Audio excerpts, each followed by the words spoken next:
e arredores.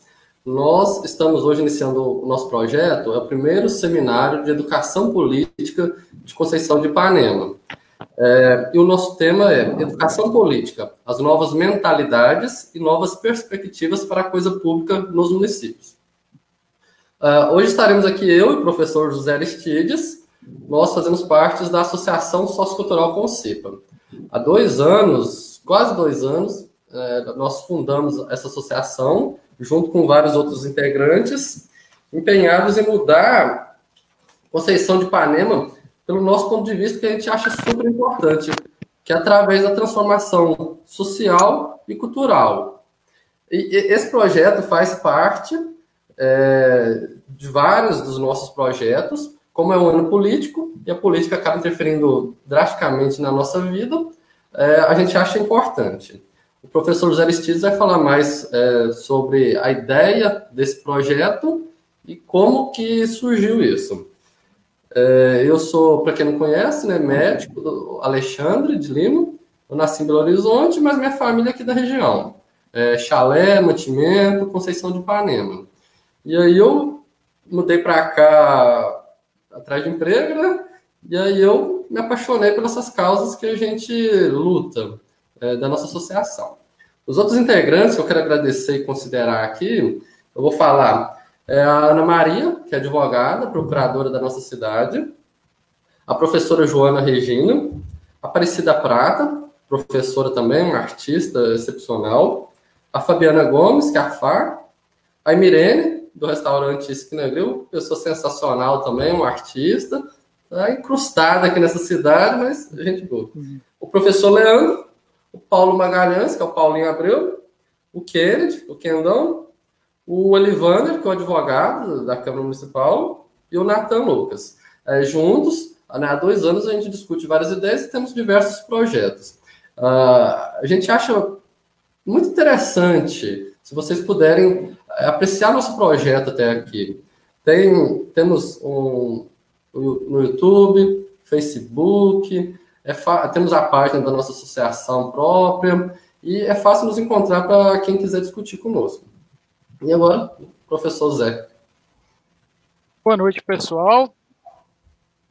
A gente quer dar as boas-vindas a todos que estão acompanhando esta nossa live, a abertura do primeiro seminário de educação política de Conceição de Ipanema. Eu sou José Aristides. Assim como o doutor Alexandre, eu não sou natural de Conceição de Ipanema. Eu vim para aqui em 2008, mas já tem um tempo bom, já me sinto em casa em Conceição de Ipanema. Por isso que, a partir de 2018, quando fundamos a Associação Sociocultural, há muito tempo eu já pensava na possibilidade de criar alguma forma de associação para poder lutar por algumas melhorias em Conceição de Ipanema. E a gente queria fazer isso não via política partidária, mas através de associação. Então, iniciamos esse trabalho. Neste ano eleitoral, já estávamos conversando isso desde o início do ano passado, de desenvolver um projeto que nós chamamos de Projeto de Educação Política, que é uma série de atividades para ajudar as pessoas, a população em geral, a entender mais sobre a política, como ela deve ser, e não a política como ela acontece, mas como ela deve ser. Então é uma satisfação receber todo mundo aqui para esse nosso seminário de educação política. Então hoje nós teremos um colóquio, eu, doutor Alexandre, a respeito das novas mentalidades e perspectivas que nós precisamos para a coisa pública, ou seja, para a administração pública, seja municipal, seja estadual ou federal, mas no nosso caso, vamos falar especificamente sobre Conceição de Ipanema. E neste caso aqui, nós temos uma grande oportunidade de estarmos a poucos meses da realização das eleições. E aí poderemos, então, aproveitar para que este momento seja um momento intenso de debate sobre política, mas não naquele nível de uma espécie de competição, de concorrência ou de conflito de conversa de ideia, mas uma conversa mais, um nível mais profundo, dialógico, de uma maneira assim mais respeitosa, e principalmente que nós não vai faltar aqui hoje, é importante ressaltar que a nossa associação, ela contém no seu estatuto uma previsão de que nós não temos nenhuma opção partidária. Somente com esta liberdade é que nós podemos falar sobre política de maneira clara. Faremos aqui crítica, as críticas serão talvez recebidas por cada um de uma forma diferente, mas de modo nenhum queremos aqui usar o nome de um partido, de uma pessoa, mas todo mundo, de alguma forma, eu espero ser atingido, não só para nossas críticas, mas também para as nossas ideias, a partir das quais nós propomos mudanças. Então, nós achamos super importante. Por que eu, médico, me preocupo com política? Tudo que eu planejo, planos, projetos, como associação ou como médico, de uma forma ou de outra na nossa cidade, acaba na política. De forma direta ou indireta, a política influencia os nossos resultados, influencia as nossas esperanças. Por isso que a gente acha tão importante, mas tão importante essa discussão. De forma nenhuma a gente quer jogar indireta para ninguém. Tudo que for discutido aqui hoje é o que é para ser vivido a nível nacional. A nossa política antiga já não cabe mais na nossa vida.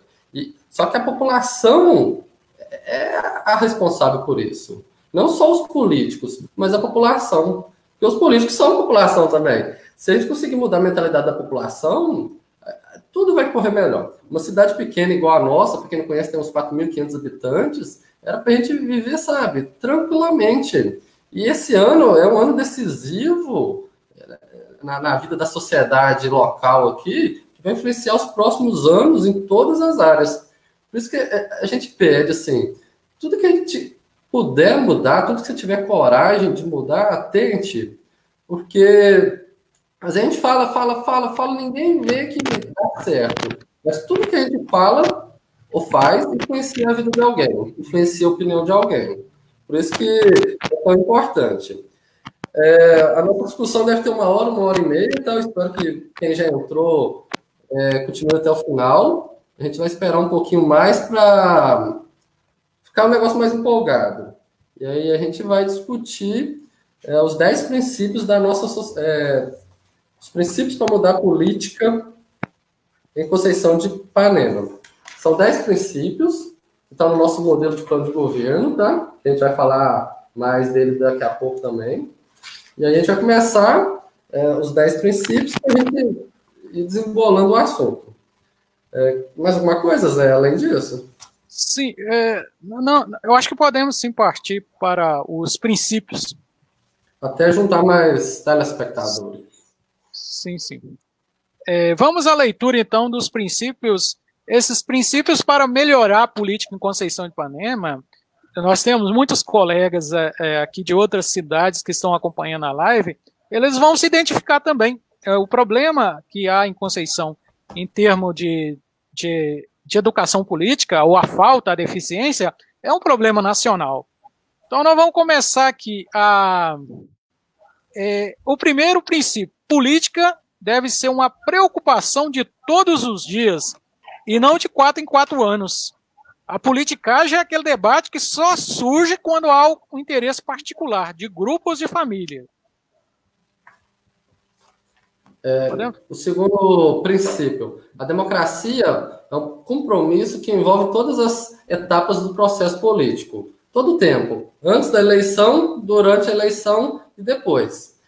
Qualquer pessoa que se preze e queira ser um candidato, um político, ele tem que ser totalmente democrático. Qualquer coisa que fuja desse princípio não está certo, não. A pessoa não está agindo bem em relação a gente, não. O terceiro ponto é a escolha dos candidatos. Os partidos, eles têm grandes responsabilidades no processo eleitoral. Então, as convenções partidárias elas precisam ser mais participativas. Os partidos não podem ser uma espécie de projeto particular de poder fechado, sem levar em conta os anseios da população. Isto é, os candidatos não podem ser definidos somente de acordo com os interesses dos donos do partido, mas o interesse coletivo. Em relação a esse princípio, o que a gente vê? A pessoa chega lá e fala, ó, eu sou candidato, você vota em mim? Voto, tá pronto. Não tem debate, não tem nada. A pessoa se lança candidato e pronto, pode ser incompetente do jeito que for. Isso aí, com o tempo, tem que mudar, não pode ser assim. Aí o quarto princípio é a competência dos candidatos. O quadro de candidatos precisa incluir pessoas que tenham competência técnica e ética, superando o amadorismo da política. O que a gente vê é que a maioria dos políticos que a gente conhece, que a gente já viveu, eles não fazem uma política de verdade. Isso que a gente vive não é uma política saudável, é politicagem. Só que é um vício. Vai indo de geração em geração, pessoa por pessoa. Hoje eu estou do lado de cá, eu sou eleitor, amanhã eu sou político e continua a mesma coisa. Então, o candidato tem que ser competente. Eu sei que em cidade pequena é complicado achar uma pessoa com uma formação adequada, é complicado achar uma pessoa com boa vontade também, que queira assumir aquele cargo, mas por isso é importante a discussão da política, é estimular. Porque qual que é o problema do mundo? As pessoas boas que podem fazer a mudança não fazem. Por quê? Elas não assumem os cargos, não assumem as lideranças. Elas não lutam pela mudança. Por isso que o mal vai indo, o mal vai prevalecendo. A política é desse jeito. Eu sei que é complicado uma pessoa de boa índole, uma pessoa, sabe, cristã que seja, com seus princípios, assumir um cargo desse, porque o quê? Vai criar ódio, ranço dos outros, vai ter estresse dia e noite e não vai dar conta. Esse lado das pessoas assim, de boa índole, eu entendo.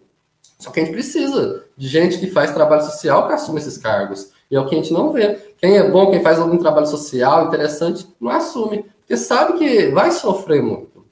Aí, continuando, o amadorismo, o que ele envolve? É a candidatura de pessoas despreparadas, que é o que acontece. Igual a Conceição vai ter uns 50 candidatos. E a organização de campanhas que não discutem projetos, mas preferem a realização de eventos. Festa, cavalgada, churrasco. Ou seja, antes da eleição, a gente não tem um período de campanha saudável. Os candidatos, eles não mostram para que eles estão vindo. Eles só se lançam lá, né? Eu sou candidato. Não dá certo isso. A gente precisa que, se você quer ser candidato, você discute, faz reunião. Eu quero ver você trabalhando.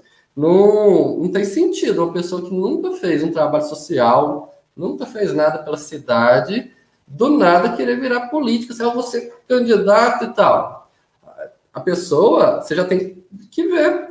Ó, no dia a dia ela faz o quê? Ela é assim, assim, ela já fez isso para a cidade, ela se preocupa com o meio ambiente, se preocupa com o cachorro no meio da rua. Você já vai vendo a pessoa. Você não pode votar numa pessoa que só, é meu tio, é meu vizinho, o cara vai me dar emprego, e você vai se prejudicar. Pensando assim, a gente nunca vai conseguir uma cidade ideal, uma sociedade bonita, para a gente viver feliz. Sim, e também, aqui o quinto ponto nosso é as campanhas têm que ser mais eficientes. Os candidatos deveriam, como o doutor Alexandre disse, promover assembleias, ou seja, reuniões, para discutir e apresentar os seus projetos. E não ficarem simplesmente naquela correria desenfreada por votos. Parece, durante o período eleitoral, a paixão e aquele envolvimento muito emotivo das partes, aquela concorrência, é tão intensa que ela deixa de lado o lado racional, que é a capacidade de sentar, dialogar, conversar, estabelecer regras de convivência, e outra, promover encontros e oportunidades que sejam de fato eficientes, ou seja, encontros nos quais o candidato possa expor o seu projeto. Tem que ser projeto que seja realista, objetivo, capaz de ser realizado e que respeite a legalidade e a moralidade. E então, dentro esses embates desnecessários que acontecem durante as campanhas eleitorais, eles desviam a função do período eleitoral. Uma campanha não é uma guerra civil. uma campanha não é um período como se fosse um campeonato em que os times e as torcidas organizadas se enfrentam, difamam, brigam na rua, xingam os outros nas redes sociais. Não é um tempo para se fazer isso. É um tempo de cidadania, para conversar, respeitar o adversário. Eu acho que quem faz campanha baseada só na difamação do adversário não é uma pessoa digna de concorrer a um espaço público. Ele não sabe separar o que é pessoal e o que é uma concorrência a um cargo público. Então, nesse sentido, as campanhas eleitorais não podem ser essa corrida sem controle, sem regras, onde vale trapacear, difamar e gerar amizades. Isso faz perder o foco, perder energia e, no final, as pessoas votam muito mais por interesses e por uma motivação, ou seja, coisa muito mais emotiva do que racional, ou seja, os critérios que a gente espera para uma boa escolha, eles ficam perdidos em tanto embate desnecessário. Sim. Aí o sexto princípio, a ética dos eleitores. A gente preocupa muito o político ladrão, é corrupto, fez isso, fez aquilo. Mas a culpa é nossa. Nós que somos eleitores. A gente que faz essa bagunça toda. Então, dos eleitores, participar das campanhas com foco nas propostas dos candidatos, sem perder tempo com rivalidades, provocações. Nem antes nem depois das eleições, cobrar o voto na promessa de emprego e de vantagens nas licitações. O que a gente vê? É uma época de brigas, uma coisa sem sentido que a gente acaba vivendo, e tudo esperando vantagem. O eleitor, ele não busca também, acho que ele nem quer se preocupar. O que é bom para a minha cidade? O que a gente pode cobrar em conjunto que vai ser bom para o meu filho? Igual nós aqui que somos apaixonados com Conceição de Ipanema. Eu quero que minha família continue aqui. Do mesmo jeito que pessoas que estão aqui há 50 anos são filho, neto. Eles são o nosso futuro. O que a gente fizer agora vai interferir no futuro deles. Então, tudo que der errado ou der certo, a culpa é nossa. É consequência das nossas ações. A gente precisa que os eleitores mudem. Não pode. Eu vou votar nele porque ele me deu telha, porque me deu um emprego, fez isso, fez uma ponte. Não pode. Porque parece que tudo se resume de 4 em 4 anos. Esse ano eleitoral é o que resume a política de 4 anos. Não pode. A população tem que ir cobrando e fazendo por onde. Se você deixa tudo para esse ano, esse ano eu consigo isso, eu mesmo brinco. Não, você faz lá, você vai conseguir, porque é ano eleitoral, eles estão dando as coisas, A população não pode aceitar isso. Eu entendo, igual na parte de empregos, é um lugar com poucos empregos, desenvolvimento econômico aqui é mínimo, aí fala, e se eu não for funcionário público, eu vou fazer o que da vida? Então, você tem que cobrar isso da prefeitura. O poder público ele é responsável pelo desenvolvimento econômico do lugar. Ele tem que criar meios, lógico, com apoio da população, que façam esse desenvolvimento econômico. A pessoa não depender de prefeitura, não tem que ir embora também. Quantas pessoas já foram embora de Conceição? Quantos jovens? Tudo porque nós temos algum cargo melhor, médico, engenheiro, advogado, prefeito, vereador, professor, padre, pastor, a gente não preocupa com isso de verdade. A gente fala, tá, mas o que a gente está fazendo? Nós que somos líderes em alguma área, a responsabilidade nossa é muito maior. E a responsabilidade de um prefeito e de um vereador, então, nem se conta. Sim.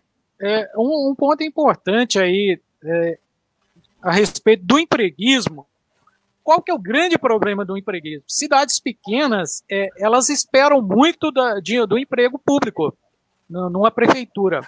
O grande desafio é que parece que a classe política gosta dessa independência porque isso vira moeda de troca, de voto. E as pessoas, elas precisam, eu sei que elas precisam, todos nós precisamos de emprego, elas, por necessidade, acabam ficando presas nesse jogo político. Então, na verdade, é preciso, tanto o político quanto o eleitor, o cidadão, ele precisa colaborar para quebrar esse ciclo. Da parte do político, promover outros meios na economia para que as pessoas tenham emprego e não dependam exclusivamente do setor de emprego público. Mas a pessoa também que o cidadão que precisa de emprego, ele deve também valorizar mais, se valorizar mais, não deixar se vender por essas necessidades, porque o político está sendo canalha, porque ele está negociando a necessidade do cidadão e transformando aquilo em moeda de troca. Ele, na verdade, está humilhando, ele está constrangendo a pessoa que precisa do voto para poder controlá-lo. Muitas pessoas fazem isso, várias administrações já fizeram, farão em Conceição de Ipanema, mas é preciso quebrar esse ciclo de dependência, porque esse ciclo de dependência vira moeda de troca, e moeda de troca, consequentemente, agride a consciência, a livre consciência de escolha, ela constrange a pessoa e torna a pessoa dependente. Isso é uma situação muito grave. Eu vou passar, então, para o próximo ponto aqui. O 7º ponto é a noção de esfera pública. Nunca devemos confundir preferências partidárias. Todo mundo vai ter seu candidato de preferência, vai ter o seu partido de preferência. Não confundir isso com direitos e deveres. Os direitos e deveres dentro de um município, dentro de uma administração, eles são de todos. É universal. Não tem distinção. Porque votou, deixou de votar. Esses méritos políticos que são colocados nas relações de trabalho, dentro das igrejas, na convivência com a vizinhança, até mesmo dentro das associações, durante, principalmente, o período eleitoral, isso atrapalha demais a nossa convivência. Por quê? Nós não podemos parar uma cidade 45 dias porque está acontecendo uma campanha eleitoral. O serviço continua, a igreja continua, as associações, a convivência entre vizinhos, a convivência entre familiares, tudo isso tem que continuar. Eu acho que a gente precisa aqui, eu quero falar até num tom pessoal, a gente precisa amadurecer emotivamente para poder separar isso. Uma coisa é o meu dever no meu trabalho, lá nas minhas relações, outra coisa é a minha escolha partidária, é a escolha do outro. Se a gente não conseguir fazer isso, e onde está a raiz disso? É a dificuldade de separar o que é público do privado. Então, o voto é pessoal, mas de maneira nenhuma, quando eu estou no exercício de um serviço que é público, ou que outras pessoas dependam dele, eu posso levar minhas preferências partidárias para lá, porque eu vou deixar de ser justo, de respeitar o que é legal, o que é honesto. Pois é, a política, ela é do ser humano. Como teve um comentário ali do professor Odessa, depois a gente vai falar com comentários interessantes ali. É responsabilidade.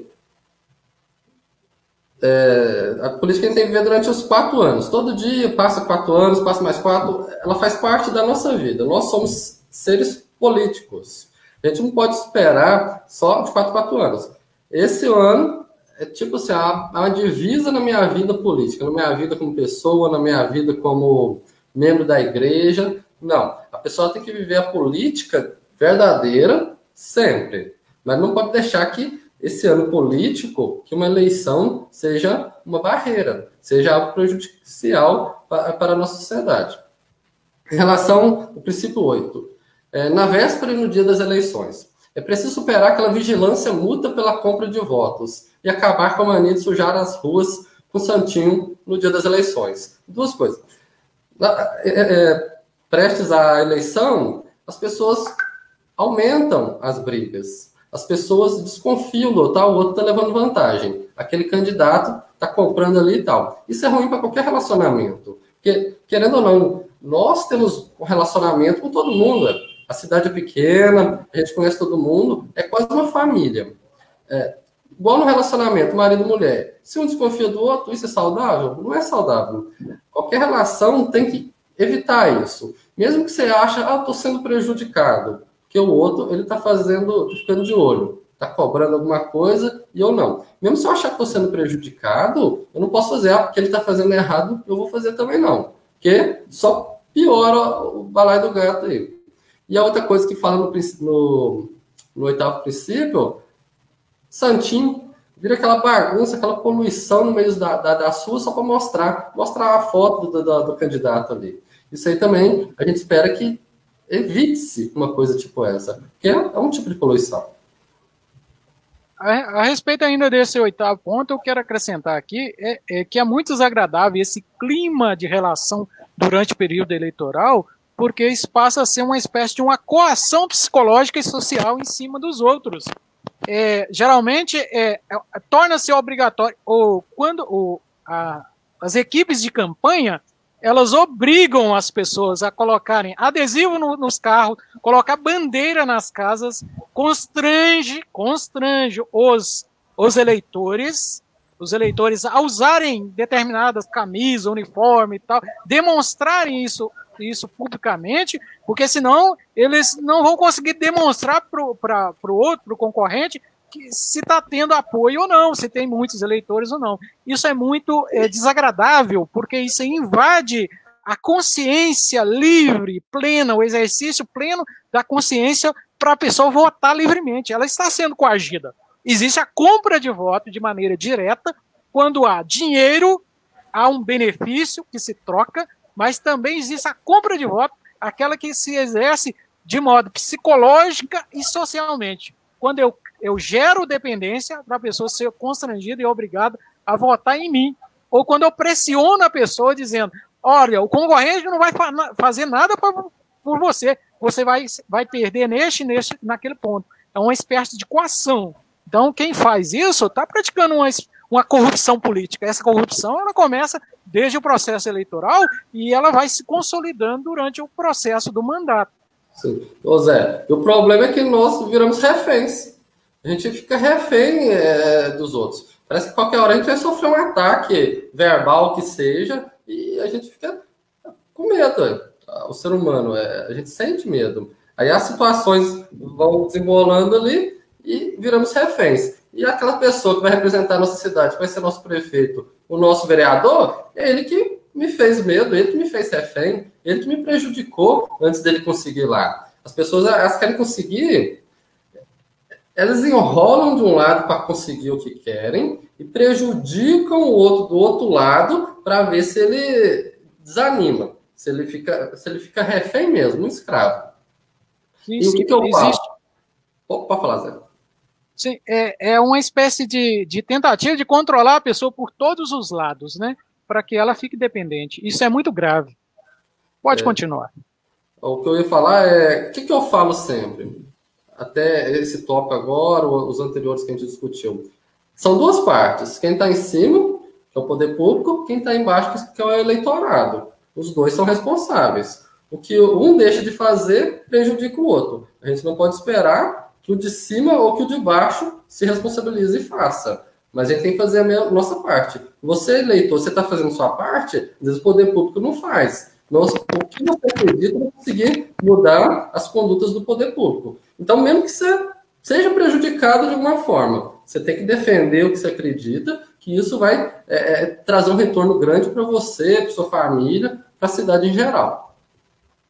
Sim, e nesse sentido ainda, antes de passar para o próximo passo, essa relação entre quem está na classe política e quem está aqui embaixo é uma relação de conivência. Por quê? Quem está embaixo gosta de quem está no topo, porque uma vez que eu apoio o comportamento dele corrupto, eu vou participar de alguma forma de algum benefício, que se isso fosse tratado de maneira como a administração pública deve fazer, de maneira impessoal, de maneira totalmente isenta de influência partidária, talvez eu não conseguiria, porque isso exige eu entrar na fila como todo mundo. Mas aí as pessoas querem passar na frente da fila. Elas querem furar a fila para ganhar um emprego, porque votou. Elas querem furar a fila porque elas não querem passar pelo processo de licitação, que é um processo que tem as suas regras e tem os seus princípios. Então, o brasileiro, infelizmente, tem essa dificuldade em lidar com o que é público, porque o público tem regras amplas, e essas regras, elas precisam de ter um senso de justiça, ou seja, elas precisam de gerar oportunidades iguais de concorrência e de participação. Então, quem está embaixo está querendo chegar mais rápido ao benefício, elas permitem pular a fila do processo seletivo, serem contratados por indicação, elas querem pular a fila da licitação, porque o cara quer vender, mas ele não quer concorrer com os outros comerciantes, os outros empresários do município. Não, ele quer usar a influência por ele ter votado. E quem tem que ficar em cima, ele precisa disso, ele gosta. Por isso que vira uma espécie de conivência, ou troca de favores interesseira e confortável para quem está ganhando, porque quem está em cima, ele depende disso, dessa conivência do eleitorado, para ele continuar tendo apoio, um apoio imoral. Então, é difícil, eu sei, parece até desanimador, desesperançoso, mas essa relação de conivência entre classe política e eleitorado é que faz com que a corrupção continue acontecendo. O ponto à frente aqui, para a gente não ficar só nos 10 princípios que a gente queria colocar aqui na abertura, comemorações pós-eleições. Se o clima é ruim durante o período eleitoral, imagina depois das eleições. Independente de quem ganhou ou perdeu, principalmente eu tenho que falar em Conceição e Ipanema, é preciso mudar este hábito de comemorar o dia da vitória, que é muito mais o dia da humilhação, do desrespeito aos companheiros, aos colegas. São pessoas, é uma cidade pequena, um município de 4.000 e poucos habitantes, uma cidade que as pessoas convivem porta a porta. Por que tem que usar esse clima de humilhação, de desrespeito, de soltar foguete? Como o período eleitoral ele já é complicado, é imoral, ele vai se agravando quando se aproxima das eleições, ele piora no dia seguinte às eleições, como se a gente fechasse as portas da moralidade, da ética e da decência e pudesse soltar foguete em cima da casa dos outros, tirar revólver para os outros, pudesse fazer comemorações como se fosse uma guerra civil, que um grupo da população venceu e o outro tem que ser derrotado e humilhado. Ou seja, quem venceu, venceu para governar para todos. Então, não tem motivo para que um lado, o vencedor, humilhe o lado vencido. Se é assim que um lado perdeu as eleições, então o candidato não presta. Por quê? Se ele é bom e ganhou, todos os dois lados têm que ter ganhado com isso. Então, já começa aí a grande contradição. Então, esse é o 10º ponto. Comemorações pós-eleições, um hábito que tem que ser corrigido. Muito grave, e a gente precisa superar isso para a política ser mais decente. Sim. O último ponto, a participação durante o mandato. Tem a parte dos eleitores, como a gente falou, e a parte dos eleitos. Dos eleitores, eles têm que deixar as preferências partidárias de lado e acompanhar, fiscalizar e cobrar as ações dos candidatos eleitos. Os eleitores, eles são responsáveis pelo que os gestores deles estão fazendo. São eles que vão cobrar, eles que vão falar, eu preciso disso, isso está errado. É responsabilidade do eleitorado. Em relação aos eleitos, eles têm que administrar a coisa pública com imparcialidade, sem distribuição de cargos e de vantagens, baseados no votos e sem perseguição política, sem terrorismo e pressão psicológica a funcionários. Esse tema a gente vai destrinchar mais para frente. Mas o caso é democracia. Quem foi eleito, ele tem que ser democrático. O que eu posso dar para um, eu posso dar para outro. Eu não posso escolher. Esse aqui eu vou dar esse emprego porque ele votou em mim. Ou eu ofereço, eu vou te dar esse emprego, é só votar em mim. Isso está errado. O político que fizer isso não está agindo de forma honesta. E para uma política voltada para o bem comum, precisa ser superada a tendência de burlar os processos seletivos, para empregar só companheiros e manipular licitações para vender só para os doadores da campanha. Igual, a pessoa doa para a campanha. Por que ela doa? Você tem que ver. A pessoa que preocupa com a área social, a pessoa que faz alguma coisa pela cidade, ela realmente acredita no que aquele partido está pregando, ou ela só quer fazer bagunça também? Igual as pessoas são mais puxa-saco, você tem que ver. Por que essa pessoa está apoiando esse partido? Por que ele quer isso?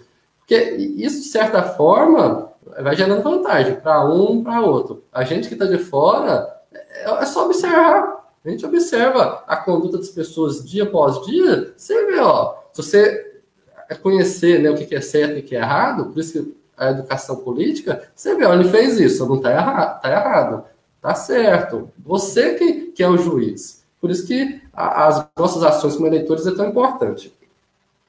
Aí o princípio, pode falar, Zé.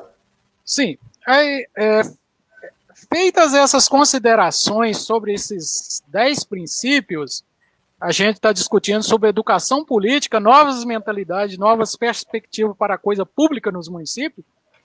A gente quer agora, a gente fez uma lista de 10 princípios, fez a leitura e comentário. A gente quer entrar agora num tema que nós propusemos, que vai estar dividido em 3 partes. Primeiro, falar sobre a importância da coisa pública. Quando eu falo de coisa pública, nós falamos de coisa pública, nós estamos falando da administração, seja de um município, de um estado ou do país. Ou seja, é o serviço público, é a atuação política em benefício de todos. Então, nós temos a primeira parte, nós vamos a alguns conceitos que são importantes, que toda pessoa que se envolve com política, principalmente quem é candidato, deve observar. Nós falaremos alguns aspectos que nós queremos enfatizar sobre o período de campanha eleitoral, sobre os procedimentos durante o mandato e alguns destaques de algumas ideias do modelo de plano de governo que a nossa associação elaborou, que é uma espécie é um documento que nós estamos fazendo propostas para que os candidatos levem em consideração essas ideias e esses projetos para que eles escutem isso e incluam nos seus planos de governo, ou em sua prática, principalmente a partir daqueles que forem eleitos. Vou começar aqui a primeira parte, nós vamos trabalhar uma dinâmica aqui, nós esperamos que dentro no período até 1h30 a gente possa desenvolver este tema. Para começar, quero agradecer, nós temos 26 pessoas nos acompanhando, várias pessoas estão comentando aí, ideias interessantes. A gente vai ter um momento de valorizar, de repente nós poderíamos até, antes de passar para o próximo ponto, até já fazer algum destaque. Eu acho bom. Sim. Então, começando aí, o professor Eudécio, que participou com a gente da Semana de Filosofia. Maravilha. A política é necessária e imprescindível para o ser humano. Não é à toa que Aristóteles diz que o ser humano é um animal político. Sim, faz parte, né, da vida humana. Professor Wanderson, é sumamente importante o diálogo para o desenvolvimento da política. O professor Wanderson, em Santa Margarida, ele ajudou a criar e organizar lá o curso de Fé e Política. Foi um curso que reuniu todas as lideranças durante 10 encontros e fez um trabalho muito bom preparando, foi um trabalho 1 ano antes do período eleitoral, para poder preparar os futuros candidatos. A gente quer parabenizar o professor Wanderson e a sua equipe. Eu tive a oportunidade de desenvolver um tema lá durante esse curso de fé. Não me lembro exatamente, que me perdoe o professor Wanderson, exatamente o título do curso. Parece que é fé, alguma coisa, humanidade e política. É um curso sobre educação política. O outro comentário aqui, professor Romildo. O professor Romildo é de Pocrane. Estou sintonizado, acompanhando a live, parabéns pela iniciativa. Nós temos aqui Adão de Paulo ligado. Pablo Martins, a consciência política precisa estar no currículo formativo. A alienação da politicagem atrapalha o desenvolvimento comum e pessoal. Com certeza, né? Vou destacar os comentários maiores aqui. Muito boa a colocação. O prefeito tem que buscar meios de criar emprego fora da prefeitura. Assim a população não se torna dependente da prefeitura. E isso é uma coisa que nós temos que superar, sim. Eu aprendi que política se faz todos os dias, não em 4 anos. Isso é preciso, mas infelizmente as pessoas estão muito dependentes ainda disso. O professor também, nosso amigo, o apoiador das nossas causas aqui, Zé Nolasco da Cunha, bem a tempo. Esse deve ser só o pontapé inicial para futuras discussões visando o bem-estar de Conceição. Quero entrar nessa. Sim, ele está convidado e é sempre bem-vindo a participar desses debates. Se quiser comentar alguma coisa, doutor Alexandre, pode ficar à vontade. Não, tá ótimo. Tá, vamos agora à nossa fala, depois eu destaco mais alguns comentários e eu agradeço a todos que estão acompanhando e comentando. Para começar, quando a gente fala de esfera pública e coisa pública, eu acho que é o grande desafio que nós temos na educação política é convencer o cara que já é político, aquele que é candidato e a população de modo geral, principalmente aqueles que gostam muito de política, como se fosse uma aventura, um esporte. Eu acho que, principalmente em Conceição de Ipanema, tem pessoas que gostam de política e período eleitoral como se fosse um esporte, né? Quer dizer, uma competição, um torneio. Ou seja, a pessoa sente-se tão empolgada, eu acho que a adrenalina vai nas alturas durante esse período, porque gosta da concorrência, acha bonita a concorrência. Só que isso não pode ser só no nível da adrenalina, da competição. A política é coisa muito séria. Então a noção de espaço público é o grande problema. Isso começa lá desde a chegada dos portugueses, desde que aquela galera colocou os pés aqui nessas terras brasileiras, começa essa dificuldade de separar o que é público do que é privado. Então é preciso, o que nós estamos fazendo aqui é um debate que começa lá no século XVII, século XVIII, na Europa, que é a chamada esfera pública. O que é a esfera pública? É criar um espaço comum para a gente debater ideias. Isso que é a esfera pública. E não sei se vocês sabem da história, a noção de esfera pública e a própria noção de democracia, de espaço público, isso surge na Europa nos chamados salões, principalmente na França. O que eram os salões? Os salões eram um espaço pareciam um espaço literário e ao mesmo tempo um bar. Era um bar onde intelectuais se reuniam para poder discutir sobre coisas que eram importantes para toda a sociedade. Era um espaço boêmio, né, de beber, de dançar, se divertir, de arte e também de debate sobre o assunto político. Então, só que nós brasileiros parece que não aprendemos isso, que é preciso de ter um espaço público. Esse espaço público, ele tem uma regra, ou seja, para discutir é preciso que haja respeito, haja tratamento impessoal a respeito de algumas questões. Não pode ser uma briga igual briga lá do boteco, uma discussão simplesmente em tom direto e pessoal. A gente precisa discutir as coisas sem dar nomes aos bois, mas nós estamos falando diretamente com todo mundo, para quem vi, quem não precisa, mas nós não estamos num tom de acusação desta pessoa. Isso que é importante no espaço da esfera pública. Então, a esfera pública, as associações, igrejas, a imprensa de modo geral, todos são responsáveis por esse tipo de serviço, de criar situações, espaços para debater o que é comum a todo mundo.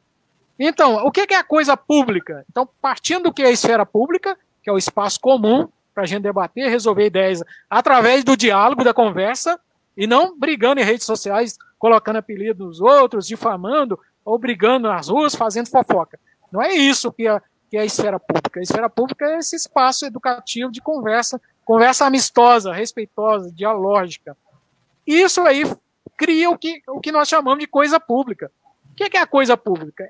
É a administração de todos os serviços, benefícios que envolve toda a população e que não pode ser jamais interesse de partido, interesse de grupo e nem de famílias. Por que eu disse que muitas vezes as pessoas confundem o que são partidos? Partidos se transformam muitas vezes em projetos particulares de poder. Porque quem é que é o dono do partido? Ou é o cara mais popular e puxa mais voto, ou o cara que tem mais dinheiro, no linguajar de Conceição de Ipanema, para bater política. A expressão é essa, bater política. Bater política precisa de dinheiro. Vocês acham que precisa, de fato, para bater política, precisa de dinheiro ou precisa de ter competência ética, ou seja, a pessoa tem que ter valores, comportamento, conduta, e competência técnica, que é capacidade de administrar. Mas não é administrar qualquer. Tem muita gente que tem experiência, é claro que ela é válida também, a experiência que vem de outro tipo de administração. Mas a pessoa tem que ter um esforço para poder conhecer como é que funciona a administração pública, porque ela não tem os mesmos princípios da administração privada. Que a administração privada, ela tem a ver com o interesse de pessoas que são próximos, são empregados, convivem dentro de uma empresa. Aqui não, muda totalmente, não é de grupo, é de toda a população. E é do meu adversário político também. Essa que é a dificuldade, entrar na cabeça do cara que está na política e entender que quando ele está administrando. Ele está sendo um vereador, um prefeito, está administrando uma prefeitura. Ou seja, tudo que ele faz, todas as decisões que ele toma na área da saúde, da educação, de estrada, de infraestrutura, tudo isso é para o benefício de toda a população, inclusive do adversário político dele. Inclusive do adversário político. Não é para a sua família, não é para os seus amigos, nem para os seus eleitores. Para começar, ele não dá conta de atender todos os eleitores. Aí tem aqueles eleitores preferidos, que são aqueles mais de frente, que conversam mais com os vereadores, com o prefeito, estão mais próximos, ou aqueles que ganham algum cargo, né, um cargo comissionado, passa a ser a equipe de governo, esses são os eleitores preferidos. Aí é mais fácil escutar eles, mas não dá conta de escutar tudo. Então tem gente que morre durante o período eleitoral, ele se mata e quase mata para defender um determinado candidato, mas ele nem sempre ele vai ser um eleitor preferido. Ele vai receber todas as atenções. Isso não é porque só o cara que não dá conta. Por isso que tem que ser para todos, e não só para um grupo. Porque, além de ser errado, ainda vai deixar muita gente na mão. Aí chega a época da política, as pessoas esquecem os princípios cristãos dela, a ética, esquece moral, esquece as amizades, esquece qualquer relacionamento que ela estruturou durante anos, ela acaba, arrasa com aquele relacionamento e depois tem que construir. Uma vez o relacionamento acabado, ele nunca volta a ser o mesmo. Concluindo aí, a democracia é importante. A gente fala democracia para lá, democracia para cá, só que a gente não vive uma democracia de verdade. É tudo meio assim, sabe, tampado. Né? As regras não são ditadas a partir de uma vontade particular. É vontade coletiva. Isso é democracia. A gente precisa de lideranças que prezem pelo coletivo. E eu, como cidadão, eu quero qualquer pessoa que vá ser um líder meu, seja prefeito, pastor, professor, médico, naquele quesito ele tem que ser melhor que eu. Aquela pessoa que almeja aquele cargo, ela tem que pensar muito mais do que eu, tem que se preocupar mais, tem que fazer mais do que eu e discutir mais. Através da discussão que a gente entra num consenso. Por isso é tão importante a educação política, para o fortalecimento da democracia e para acabar com aquela velha cultura da corrupção.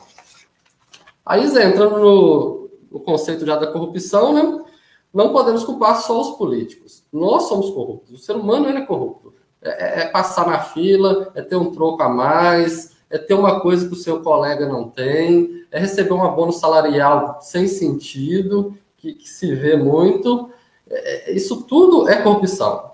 Enquanto não tiverem pessoas lutando contra isso, isso vai ser o normal. Aí a gente chega naquele ponto. Ser honesto vai ser bobo. A coisa certa a fazer, o que é bom, é errado, é ridículo, é ridicularizado. Você não pode ser honesto, não, você é bobo. E realmente, você acaba se prejudicando de ser honesto, de querer as coisas certas. Mas, infelizmente, a gente tem que defender isso. Mesmo se prejudicando, a gente tem que assumir as nossas responsabilidades. Temos que defender o futuro. Certo, Zé? Sim. Então, a corrupção política, ela cria raiz e permanece, porque ela é sustentada por esses velhos hábitos. É um grande desafio, por causa desses velhos hábitos, porque tem gente que sustenta e gosta disso. Permanecer, tanto político quanto a população. Isso. Nós tivemos uma pequena queda aqui na transmissão, mas agora estamos normal. Então, essa relação de dependência, ela faz com que continue cada vez mais aqueles velhos hábitos, e a coisa pública, ela passa a ser coisa privada. Ou seja, um prefeito geralmente ganha para dividir o bolo da prefeitura com os seus eleitores, e não para trazer para toda a população benefícios. Então, é uma situação muito grave.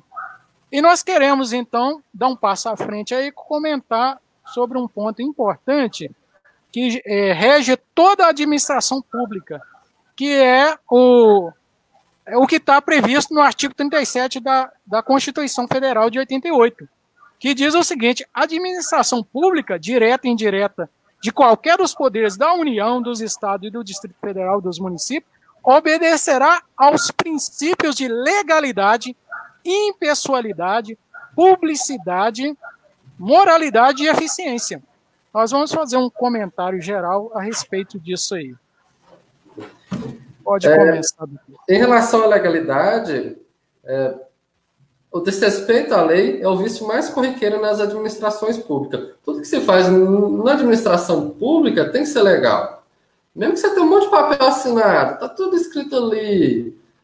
Às vezes, não é aquela coisa legal. Você deu um jeitinho, você faz isso, faz aquilo. Qualquer pessoa que assume o poder público, ele tem que prezar ao máximo a legalidade. Tudo que ele fizer. Deu R$10 a mais para um funcionário, por que deu? Tem que estar tudo bem descrito, convencionado, e equidade. Equidade, igualdade, equilíbrio. Tem que ter um equilíbrio entre todos os funcionários. Do mesmo jeito que você trata um, tem que tratar o outro. Zé. Sim. Essa ideia de legalidade, impessoalidade é muito importante, porque um prefeito, um vereador, tem que pensar que a lei está acima da vontade dele. Então, ele teria vontade, por exemplo, de empregar o companheiro que lutou tanto com ele, fez campanha, vontade de empregar o seu parente que precisa, às vezes, de emprego. Uma coisa tem que ficar muito claro, que o Estado, a prefeitura, não faz caridade, ainda mais caridade seletiva, não faz caridade. O que o Estado faz? O Estado faz justiça social, é diferente.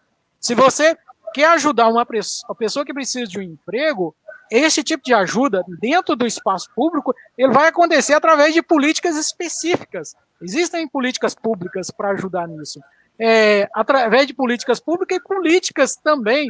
Eu acho que o Brasil ficou muito dependente de políticas públicas, muitas vezes protecionistas, mas também políticas que ajudem a economia a melhorar, dê apoio à iniciativa privada, para que mais pessoas estejam empregadas e elas possam ter rendimento, ter sua renda, ter a sua dignidade respeitada e assegurada.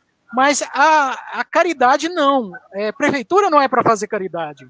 A prefeitura é para fazer, o Estado, o município é para fazer justiça social. Porque essa caridade, neste âmbito, é uma caridade que é seletiva. É uma caridade que se faz para os meus companheiros políticos e não para as pessoas que precisam. E aí, então, eu acabo cometendo ilegalidade, porque eu não respeito o que a lei determina acima de mim. Porque quem ganha a prefeitura não é dono da prefeitura. Ele não é dono dos empregados nem dos empregos. Ele apenas administra em nome de todos eles. Por isso que a impessoalidade ela é importante ser respeitada, porque o tratamento tem que ser igualitário com todas as pessoas, eleitores e não eleitores.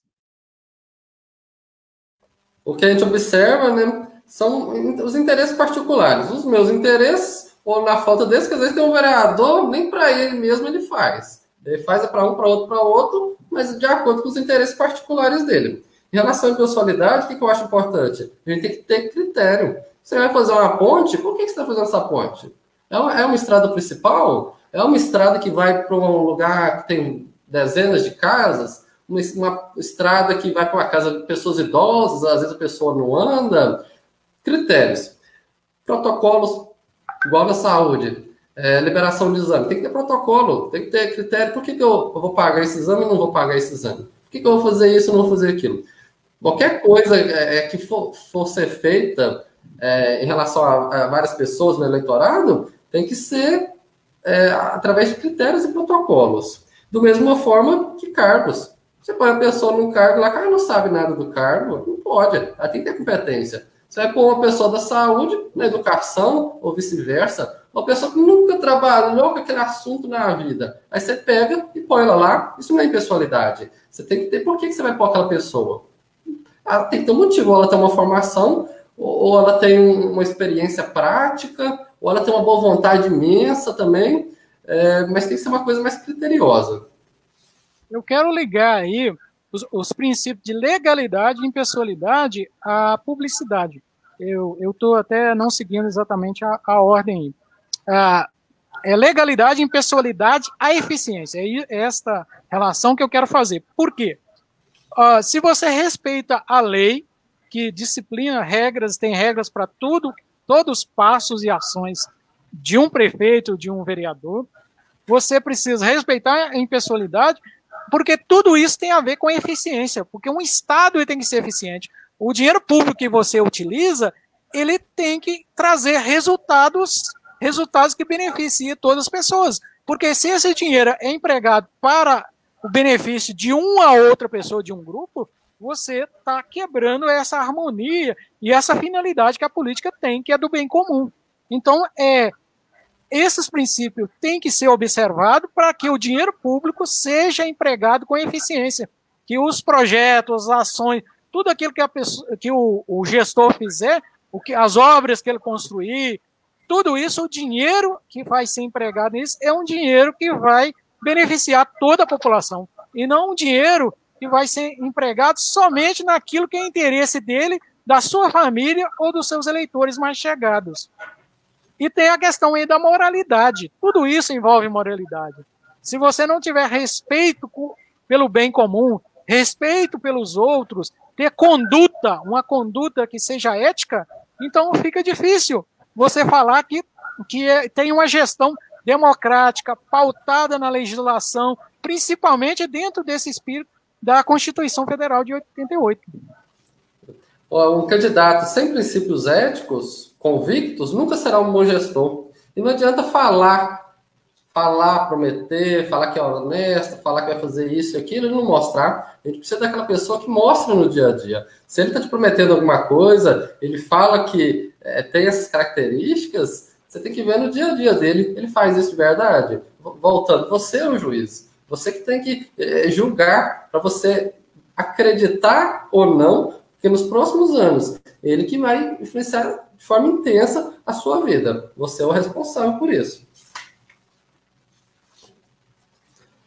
Eu acho que nós podemos passar para o próximo ponto aí, algumas questões sobre o período eleitoral, que nós já falamos nos 10 princípios.